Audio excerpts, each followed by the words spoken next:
I spilled a full plate of spaghetti and meatballs on the carpet. My husband screamed about the mess. My mother-in-law called me a useless slob, in front of everyone. I cleaned up in silence, humiliated. Then I packed my bags and left without a word. Now he's bombarding me with messages. I'm Eliza, 34, and if you saw our family photos on social media, you'd think we were perfect. The handsome husband with the downtown office job. The dutiful wife who always hosted the best dinner parties. The charming mother-in-law who everyone in the neighborhood adored. A beautiful home in a good neighborhood. But those pictures were like the carpet in our dining room, carefully chosen to hide what was really underneath. My husband Michael and I met 7 years ago at a friend's wedding. He was charming, attentive, swept me off my feet with grand gestures and promises. We were married within a year. The first red flag appeared on our honeymoon when I accidentally broke a wine glass. I still remember how his face changed, like a mask slipping. He didn't yell then, just went cold, silent. Made me feel smaller than the shards of glass I was desperately trying to clean up. "It's fine," he said. But his eyes told a different story. Then came Vivian, my mother-in-law. From day one, she made it clear I wasn't good enough for her son. Not pretty enough, not organized enough, not from the right family. She'd come over unannounced, run her finger across my shelves checking for dust, rearrange my furniture, and critique everything from how I folded Michael's shirts to how I brewed coffee. "I'm just trying to help her be better for you, honey." And Michael never defended me. Not once. Instead he'd say, "Mom just wants what's best for us," or, "Maybe you could try a little harder." Over time I learned to walk on eggshells. The wrong word, the wrong tone, a small mistake. Anything could trigger Michael's disappointment or Vivian's cutting remarks. Our home became a stage where I played my part perfectly. The loving wife. The gracious daughter-in-law. Always smiling. Always apologizing. Always trying to be better. But behind bathroom doors I'd stare at my reflection and wonder who I'd become. The woman looking back at me was a stranger. Someone whose light had dimmed, whose voice had quieted. That's the thing about living under constant criticism, you start to expect disaster. Your hands shake a little more each day. Your confidence erodes. You become the clumsy, forgetful person they always said you were.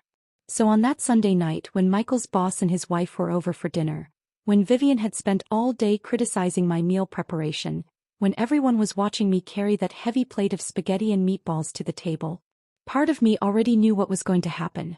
I just didn't know it would finally set me free. The thing about emotional abuse is that it's never just one moment. It's 1,000 tiny cuts that eventually leave you bleeding out, wondering how you got there. In the beginning I believed in us. Michael would bring me coffee in bed, leave little notes in my purse and call me beautiful. When he first suggested I quit my job as a graphic designer to focus on us, it sounded romantic. I didn't realize I was giving up the last piece of my independence. Vivian was there the day I packed up my desk. "You're making the right choice," she said, squeezing my shoulder a little too tightly. "Michael needs a real partner at home, not someone divided." That became the pattern. Decisions that weren't really decisions. Choices that were already made for me. "The chicken is dry again." Michael wouldn't yell. He'd sigh, disappointed like a teacher with a failing student. "I don't understand why you can't follow a simple recipe." I tried to teach her my recipe, but some women just don't have that natural touch in the kitchen. Vivian would pat my hand like I was a child. "Maybe next time I should just cook for you, dear." Small criticisms became daily rituals. The way I dressed. How I spoke to his colleagues. The way I organized the linen closet. I started second-guessing everything. Before making any decision I'd think, what would Michael say? What would Vivian think? I became smaller, quieter, more careful. Last Christmas I spent 3 days preparing dinner for Michael's extended family. Everything had to be perfect. I barely slept. When I dropped a serving spoon, splattering gravy on the tablecloth, Michael pulled me into the kitchen. "Can you do anything right?" he whispered, smiling tightly so no one would suspect. My mother spent hours ironing that tablecloth. I apologized 14 times that night. I counted. When I mentioned wanting to take a part-time design job last month, Michael reminded me how scatterbrained I already was managing just our home. "Do you really think you can handle more responsibility when you can barely keep up now?" "I worry about her mental state," Vivian said to him, not knowing, or perhaps not caring, that I could hear. "She seems so unstable lately. All these little accidents. The trembling started soon after. My hands unsure of themselves. My voice hesitant to speak. My confidence shattered into pieces too small to find. I practiced carrying plates. Rehearsed conversations. Planned every word before social gatherings. Always trying to be perfect, knowing I never would be. So when Michael announced his boss was coming for dinner, "Don't embarrass me this time," I spent days preparing. Vivian arrived early, uninvited, to help. "Let me fix this. Trust me, presentation matters to people like them." "The spaghetti looks fine," he said, surprised. "Just don't mess up serving it." 3 years of criticism. 3 years of walking on eggshells. 3 years of believing I was exactly what they said: clumsy, incompetent, embarrassing. I carried that plate of spaghetti like it contained my last shred of dignity. In many ways it did. What I didn't realize was that moment wouldn't be another failure. It would be my liberation. The doorbell rang at exactly 7 p.m. Michael straightened his tie one last time, giving me that look, the one that said, "Don't mess this up." I checked my reflection one last time. Hair perfect. Makeup flawless. Dress wrinkle-free. I had spent hours getting ready, knowing every detail would be scrutinized. The table was immaculate. Crystal glasses caught the light from the chandelier. White linen napkins folded into perfect swans. Vivian's touch, of course. She had arrived 3 hours early to help, which meant redoing everything I'd already done. Robert, Michael's boss, and his wife Claire stepped in with practiced smiles. Expensive perfume filled the air. Vivian swooped in immediately, playing the gracious mother figure, touching Claire's arm like they were old friends. "So lovely to see you again. My son is just thrilled to have you here." I stood a half step behind, invisible, until Michael pulled me forward with a hand on my lower back, pressing just a little too hard. "And you remember my wife?" "Of course," Robert said, barely making eye contact. "I was an accessory, part of the decor." In the kitchen I stirred the sauce one last time. The rich aroma of tomatoes and herbs filled the air, one small victory in a night already heavy with tension. Michael appeared in the doorway, checking his watch. "They're waiting. Don't let it get cold." I twirled the pasta onto each plate with surgical precision. The meatballs, perfectly round, nestled in the center. Basil leaves placed just so. I had practiced this plating 3 times that morning. The plate was heavier than I expected. Or maybe it was just the weight of expectations making my arms tremble slightly. I could hear Vivian's voice from the dining room, telling some charming anecdote, laughter floating through the air. One foot in front of the other. "Breathe. Smile. Don't rush." I rounded the corner into the dining room and 4 pairs of eyes turned to watch me. I was 3 steps from the table when I felt it, my heel catching on the edge of the rug. A tiny snag. The smallest of missteps. Time slowed. The plate tilted forward in my hands. I tried to overcorrected. I watched it happen as if outside my body. The spaghetti slid first, a red wave cresting over white porcelain. Then the meatballs rolling like dark planets escaping orbit. The plate itself seemed to hover for a moment, suspended in air before gravity claimed it. The crash was deafening in the silence that had fallen over the room. Ceramic shards scattered across hardwood and beige carpet. Red sauce splattered like a crime scene. Steam rose from the pile, carrying the scent of my failure into the air. 3 heartbeats, no one moved. No one spoke. Then Michael's face changed. His carefully constructed mask of civility cracked, revealing what lay beneath. His eyes darkened, jaw clenched so tight I could see the muscle twitching. "Are you kidding me?" His voice boomed through the room. "What is wrong with you?" Robert and Claire stiffened, embarrassment radiating from them. Claire's hand flew to her mouth, whether from shock at the mess or Michael's reaction I couldn't tell. Then Vivian rose from her chair, looking down at the stains spreading across her precious carpet. When she lifted her eyes to mine, there was something almost like satisfaction in them. "This is exactly why I told you not to marry her." She didn't whisper it. Didn't try to hide it. She announced it to the room, to these strangers, her voice dripping with vindication. "Useless slob." Red sauce seeped deeper into the beige fibers. I watched a single meatball roll to a stop against Robert's polished shoe. Heat rushed to my face. Not just embarrassment, something deeper, something molten. Shame and rage collided inside me, neither winning, both burning. I knelt down without a word. No apology this time. No desperate plea for forgiveness. Just silence as I began picking up the larger pieces of broken ceramic. "Let's move to the living room," Vivian suggested, taking charge. "She can clean this up." They all walked past me. Not one offered to help. Not one hand reached down. Michael's shoes paused beside me for just a moment. "Fix this," he hissed before following the others. My hands shook as I gathered soggy pasta, sauce staining my fingertips red. A drop of water fell onto the back of my hand. I realized I was crying, silent tears tracking down my cheeks. From the living room came the sound of Vivian laughing, probably smoothing over the awkwardness, probably telling some story about my other failures. And that's when I felt it, something shifting inside me. Not breaking. The opposite of breaking. I stopped cleaning. Sat back on my heels. Looked at my red-stained hands. 3 years of criticism. 3 years of walking on eggshells. 3 years of apologies. And suddenly, with perfect clarity, I knew. I was done. I scrubbed my hands under scalding water, watching red swirl down the drain.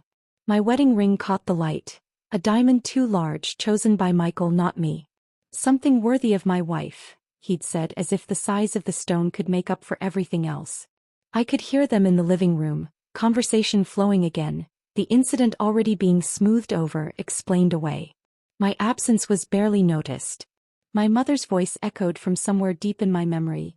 "Never let them see you cry, Eliza." But this wasn't about hiding tears anymore. This was about something deeper, something that had been building for years. I could walk back out there. Apologize again. Laugh it off. Clumsy me. Play my part in this scene we'd enacted so many times before. Through the crack in the door, I could see Vivian gesturing with her hands, likely recounting some other embarrassing story about me. Michael laughing too loudly, tension visible only in the tightness around his eyes. Claire, Michael's boss's wife, glanced toward the hallway where I'd disappeared. The only one who seemed to notice or care about my absence. I straightened my spine, wiped away the smeared mascara. Practice smile in place. Ready to play my role again. One foot in front of the other. Smile fixed. Apology prepared on my lips. But halfway down the hall something stopped me. A voice I barely recognized as my own whispered in my mind. Why? Why apologize for an accident? Why accept being called a useless slob in my own home? Why keep trying to earn the approval of people who enjoyed watching me fail? My feet changed course before my mind fully caught up. Instead of turning toward the living room, I found myself walking to our bedroom. Our bedroom. Was it ever really ours? Michael's tastes dominated every corner. My books are hidden in drawers because they cluttered the aesthetic. I stood in front of the closet, staring at the clothes hanging in perfect order. The outfits Vivian had helped select because my taste was too casual. The shoes Michael had picked because my comfortable ones were embarrassing. My fingers brushed against the suitcase we'd used for our honeymoon. When was the last time I'd gone anywhere just for me? I could hear my heart pounding in my ears, drowning out the distant laughter from the living room. 3 options lay before me. Go back out there. Apologize. Weather the humiliation. Wake up tomorrow and pretend none of it happened. Confront them. Scream. Cry. Tell them exactly how much they've hurt me. Watch them dismiss me as emotional and unstable.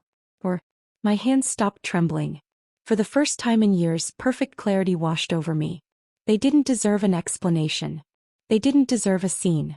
They didn't deserve anything more from me. The decision once made felt weightless. Like putting down a burden I'd carried for so long I'd forgotten it wasn't part of me. I moved silently, efficiently. Only the essentials. My grandmother's locket. The journal I'd kept hidden. The few clothes that still felt like me. Our wedding photo smiled up at me from the nightstand. I didn't touch it. That woman with the hopeful smile and bright eyes was already a stranger to me.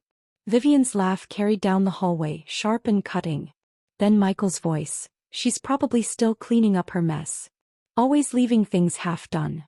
One tear. Just one. Not for them. For the years I'd lost trying to be someone I wasn't. I closed the suitcase with steady hands. No second thoughts. No wavering. I took one last look at the room we'd shared. The perfect, soulless space that had never felt like home. I chose the long way around, avoiding the living room. No goodbyes needed. No final words. My silence would speak volumes more than any speech. The weight of my car keys in my palm felt like freedom. Like possibility. I stepped outside, the cool night air filling my lungs. For the first time in years I could breathe. Behind me they hadn't even noticed I was gone. Before me stretched a road I couldn't yet see the end of. And in that moment I chose myself. The headlights of my car cut through the darkness as I backed out of the driveway. No screeching tires. No dramatic exit.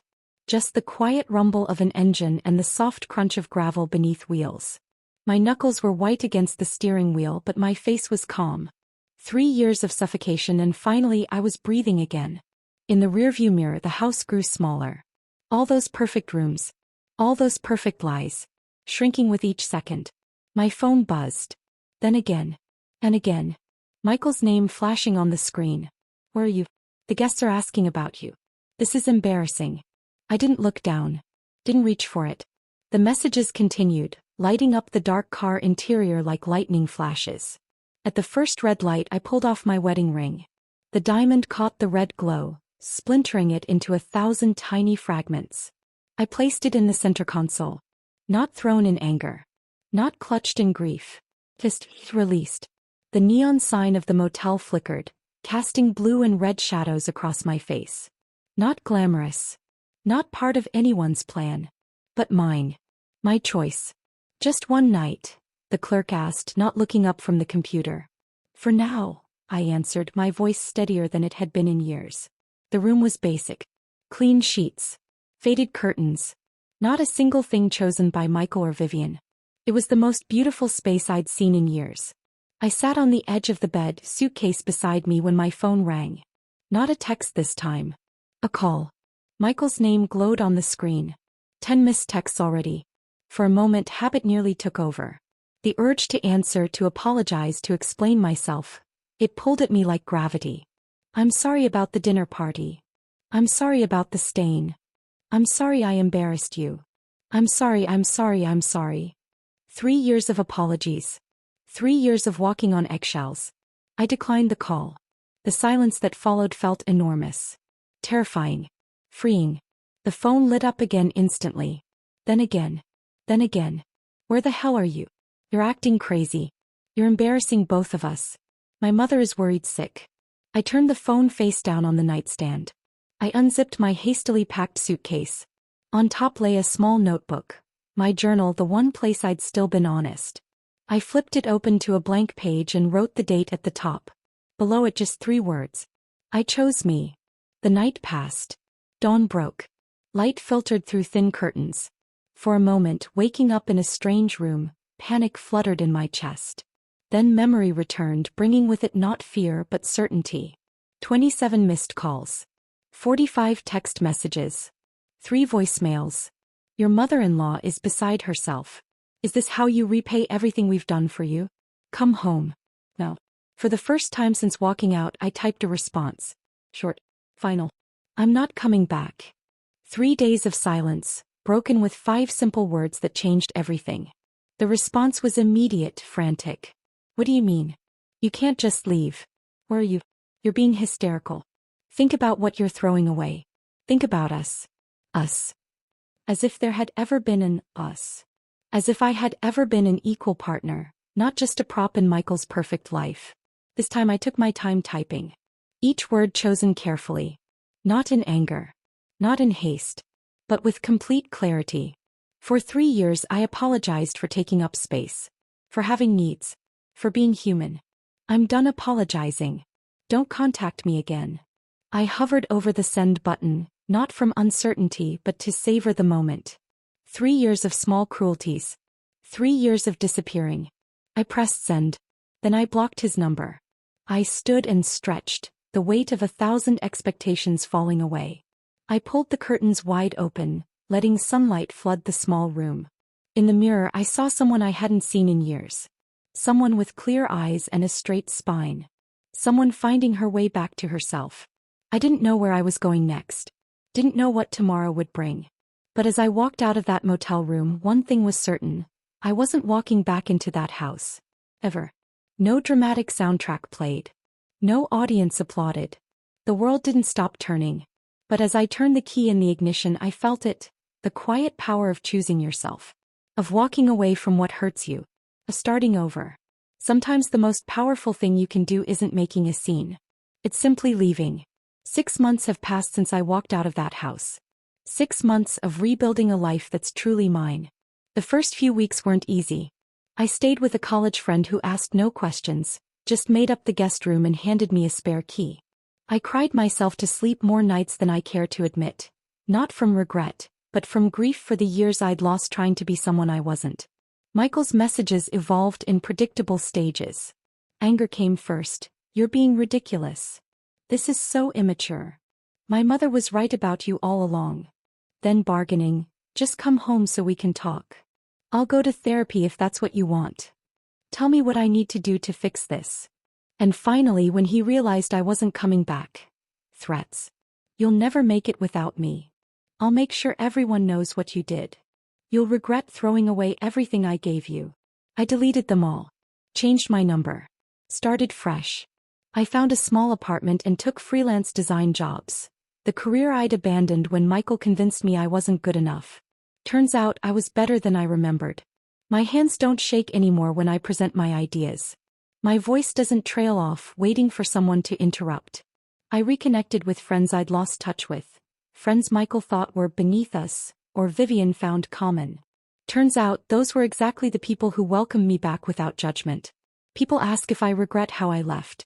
If I wish I'd said more, explained myself, given them a proper goodbye. But that plate of spaghetti on the carpet wasn't the reason I left. It was just the final thread snapping after years of being unraveled. Some people think leaving without a word is cowardly. I disagree. Sometimes it's the bravest thing you can do. Sometimes explaining yourself to people who never truly listened is just wasting your breath. It's been 6 months of rebuilding. 6 months of remembering who I was before someone else's expectations became my prison. 6 months of forgiveness. Not for them but for myself for staying so long. I'm not the same person I was before I met Michael. The scars are there. The memories linger. But I'm stronger now. More certain of my worth. Last week I made spaghetti for the first time since that night. As I twirled pasta onto my fork, I realized something. I wasn't afraid of dropping it anymore. If you're watching this and something in my story resonates with you, if you recognize yourself in my words, I want you to hear this. You don't have to stay in a place that diminishes you. You don't have to earn the right to be treated with dignity. And you don't need a dramatic exit to leave something that's hurting you. Sometimes walking away quietly is the loudest statement you can make. Michael still reaches out sometimes through mutual friends or new phone numbers. Vivian sent a letter once, full of backhanded apologies and subtle blame. I keep it as a reminder, not of them but of my own strength, of how far I've come. I'm not telling this story for sympathy or validation. I'm telling it because when I was in the thick of it, I felt so alone. I thought I was the only one who smiled through criticism and apologized for existing. But I know now that's not true.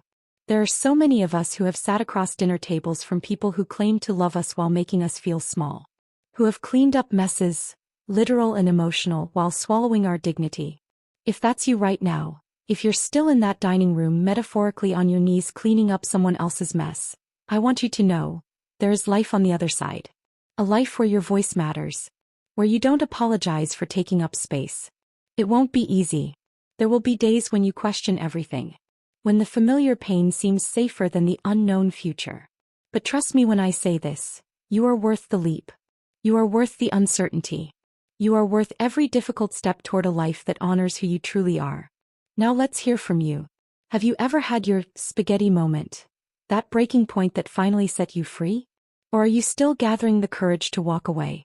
Share your story in the comments below for someone else who might be watching this right now, feeling trapped and alone, needing to know that others have stood where they stand and found their way out. We heal better together. We grow stronger when we share our truths. And sometimes the most powerful words we can hear are simply, "I've been there too. And I made it through." If this resonated with you, please like this video and subscribe for more stories about finding strength in unexpected places. Hit the notification bell so you don't miss our community discussions where we talk about building healthy boundaries and reclaiming our power. Remember, sometimes the most beautifully authentic parts of your life begin right after you say, enough, to what's been breaking you. Thank you for listening. Now let's listen to yours in the comments.